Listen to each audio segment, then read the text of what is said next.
All right, they're back. The government is now back in session. Congress is back. But if you think about it, they've got 16 working days to technically avoid a shutdown. They've got 12 spending bills that have to be decided, so in rapid fashion, and that could prove a lot easier said than done. Chad Pergram, months ago when they were scoring this, so-called shutdown avoiding bill, and Democrats and Republicans both mutually jumped off the fiscal cliff on it, he had warned it wasn't a done deal. It is still not a done deal, is it? That's right. Well, part of the problem is time, and this is why House Majority Leader Steny Hoyer is talking about putting together some sort of an interim spending bill.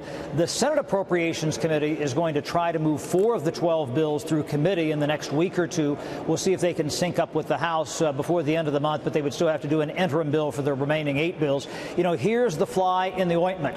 President Trump started to go around Congress, bypassing Congress, moving around that money from military construction projects to pay for his border wall. You could see where members of Congress from both sides of the aisle, Neil, might want to put restrictions in that spending bill to prevent him from doing that. The power of the purse, according to the Constitution, it goes to the Congress, and that's the problem that they have with that. And the other issue here is impeachment.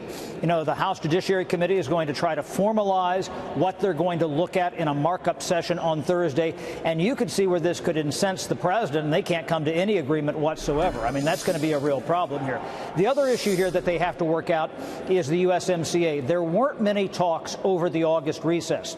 In fact, I was told at a couple points they might even get a piece of paper up here formalizing that. That never happened. And this is why the House Minority Leader, Kevin McCarthy, is putting pressure on the Speaker of the House. Listen. Only one person has this power, the Speaker of the House. If she delays it, it's all about politics instead of putting America first.